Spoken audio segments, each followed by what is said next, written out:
On this episode of the Shootout, we're talking about the Flyers' fourth line. What if it was just a more skilled line? Would Rick Tocchet give it the time? And also, that 2027 Leafs pick, they're off to a shaky start. You thinking about keeping it in hopes it conveys into something? Find out on the Shootout. Hey, everybody, and welcome to this episode of the Shootout. We are just rolling right over. I love that. We are just rolling right over with some more of your mailbag questions. So let's just get right into it because we have three here I want to tackle in this little bonus episode. And this first one is called an audible in this one from Flyers fan 22. Said, hey gang, what's the protocol if you get behind on a podcast? Do you listen to all the ones you missed at 2 times speed or just let those takes be gone forever? It depends for me. One, I just think the people who listen sped up.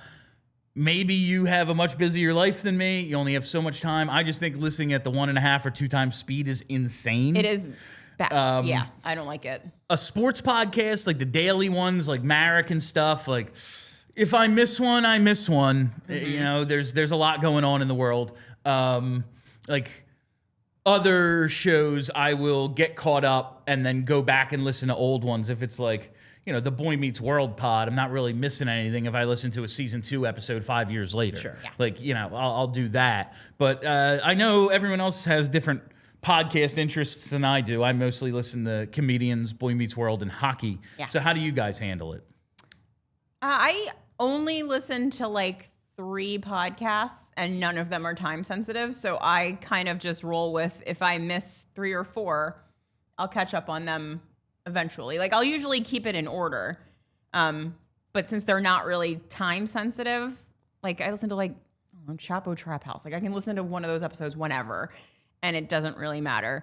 So I don't listen fast because that's weird. But I don't like stress about it. I just like catch up when I catch up. I've done the sped up before. Wow. Just to fit things into the day. I don't love it, so it's very much a last resort thing. If I'm behind, if I'm trying to catch up on something. Is this something though that you would like be listening to like for work? Yeah. In a sense, right? Okay, yeah. So that makes sense. Yeah. So I mean, I've done it. I can't go any more than 1.5 though. And obviously it depends on the person. Some people talk faster than others normally. So if you speed up someone who already talks fast to 2 times, it's going to be absolutely awful. Yeah. 1.5 to me is like the absolute max. But I've done it, and I think it's justifiable in some circumstances, especially, you know, and look, we're not doing like a Breaking Bad show here where like you have to know what happened in episode 2 to understand what happened in episode 3. But there are lingering running threads, and I do think it's valuable to understand all the lingering running threads and all the running jokes that we have. So yeah, I would say like worst comes to worst, go back and listen. To be clear, this show you should listen to every single episode, maybe twice, just to make sure you got everything. My takes are gold, damn it. That's correct. Just be entertained by them and don't hold me to any of them because I don't even remember what they are as soon as the show ends. As soon as it leaves my mouth. What's your favorite non-sports podcast? Just to knock that out. What do you listen to? 60 Songs That Explain the 90s. Revolutions, history podcast. I've been doing a lot of Soder recently. Dan Soder, He's very funny. All right, this question is from Wooder, and it's actually spelled that way. Friend of the pod. He's been a long time. Oh, listener. Good. Yeah. Regarding the Leafs' 2027 first from the Laughton trade, a lot of folks feel we're likely to trade it. Does his top 10 protection with how shaky Toronto has looked make you more or less likely to move it? Do you worry it might not convey and move it, or do you roll the dice and hope you end up with 11 to 15? Man, Toronto is a disaster. It's an interesting question. I would say if it was a this year, if it was a 26, I'd be worried about it. Yeah. Really?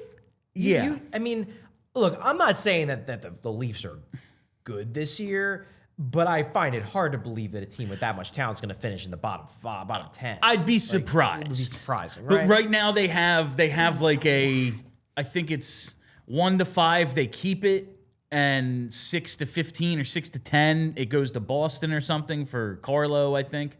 There's some sort of thing where their 26 pick is like in the air. I'd be more worried about that because I think this is their step back year. This summer, they're going to have like $20 million cap space. I think they were never going to be able to replace Mitch Marner right away, but they should be able to figure something out by next year where it's not that big of an issue. That said, I think they're trading it no matter what. Yeah, I mean, I definitely think they're trading it no matter what. Also, if I understood the way it was set up, it's basically like it has conditions for the first year, and then if they keep the pick, then it just rolls over to the next year. It still rolls over. Without protection. It's not like you're never gonna. It's not like it goes away. Yeah, like yeah. they didn't actually get any pick at all from that trade. That's not how it's gonna go. It just pushes forward another year. Yeah. So I guess from my perspective, I'm looking at it as, you know, I think I always operate in the assumption that they're probably going to trade away the Toronto pick this upcoming summer. Yeah. And if anything, I think this increases the value of the pick. Because before, you know, if Toronto this year was doing what they usually do, which is, you know, contending, where they're almost certainly going to make the playoffs, and maybe this is the year they finally go on their run, you're thinking like, well, I mean, at the absolute earliest, it's going to be, you know, an early 20s pick. Now, if they're shopping it next summer, teams might be like, hey, this might be a significantly earlier pick than we thought. Maybe it's more valuable than we originally thought. So to me, I think all it does is increase the value of the pick, and it probably makes me more likely to want to trade it. Can we just stop for a second and just acknowledge how good that Laughton trade looks now? Looks real good. It looks so like Grebenkin looks like a player. And I think Laughton's played like 2 games. Yeah, he keeps getting hurt. Yeah. He was injured to start the year, came back. I think he got concussed. It's been a rough go. I mean, for hate Laughton. that for Lots because he's cool and we love him. Yeah, love Scott Laughton. But like, as far as asset management goes, in real good terms trade. of simply like getting max value for a guy who was like even without the injuries, he's not what he used to be. He is at that age, especially the type of player he is, where it starts to go the other way, and you were still able to get a first-round pick for him. Good.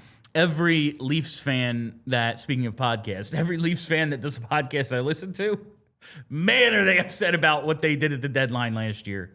I mean, they're upset always. Yeah, but like I think that's their default emotion. Justifiably upset that they fair. spent all these assets on like Brandon Carlo and Scott Laughton, who aren't any good or aren't playing. They keep doing the dumbest things. Like they keep thinking like, oh no, too much skill. Must fix for playoffs. Then they just do this dumb stuff. And they keep doing it and doing it. Like eventually they're going to run out of all the good guys and just be a bunch of Scott Laughtons. Marek has been using this phrase. They tried to out-Panthers the Panthers.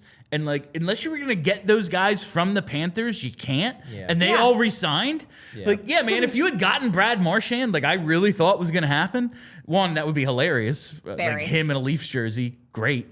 But like, sure, okay. But you didn't get any of those guys. And why not just be you? Like, you have a 60-goal scorer.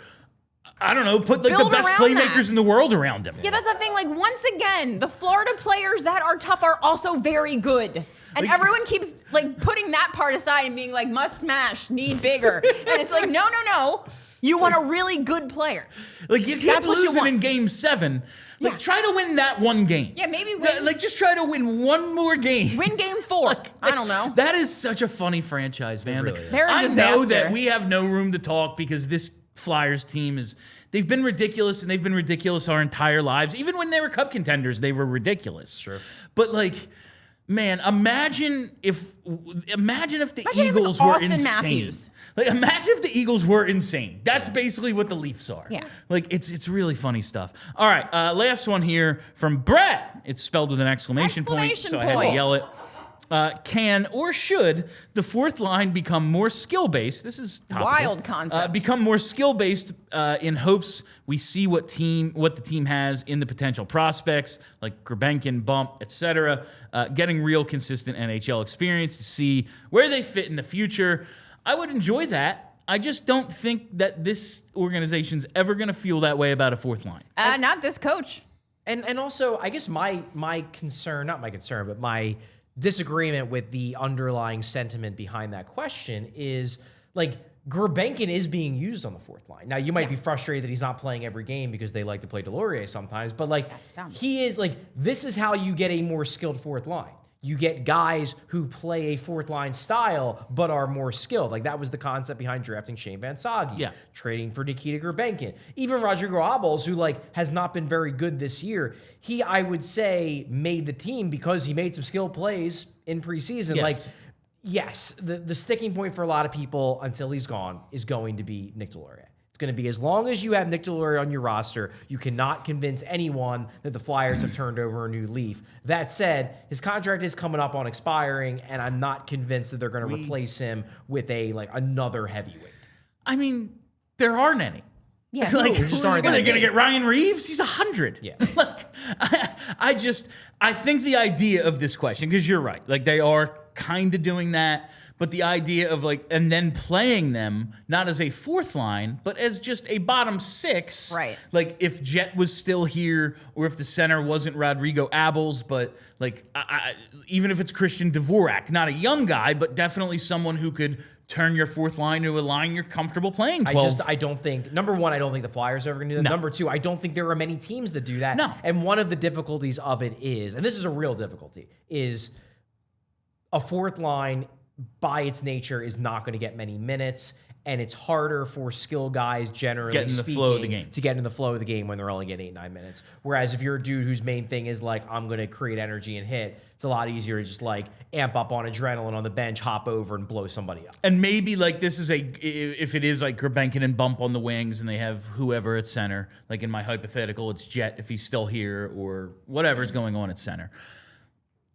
That line still is not going to be as good as your first two lines. No. So how much time can you... I know the idea of rolling the four lines, but at a certain point, you want the other guys out there. They're just not going to get the time, like Charlie said, to get into that flow. And also you need guys to kill penalties too. That's another And you thing. do have to have that. That is a good point. Yeah, I don't think the idea here is that your fourth line is as good as your second line or even your third line. I think it's that your fourth line is not just a bunch of plugs. You can put that line out and maybe something will happen. It is to this point, even nothing has happened. Even for the guys that they're putting out there, it is a disappointing start to have no goals, especially after we saw Ryan Poehling elevate his game here last year. We've seen. Obviously not. No, but it's not as if the fourth line has been a barren wasteland in years past, even if it isn't particularly great. It's not, they've scored 0 goals in 18 games. That's insane. That is insane that they don't have a goal yet at all. Should we just start calling the fourth line the Saros line? No goals. No goals. No goals. That is good. That's good stuff, Charlie. All right. Chuck with the jokes. And that is all the time we have for you on the Shootout. Thank you all for listening. Thanks for hanging out. Make sure you're following us on YouTube. Hit that like button. It really helps, especially with these little on-demand things.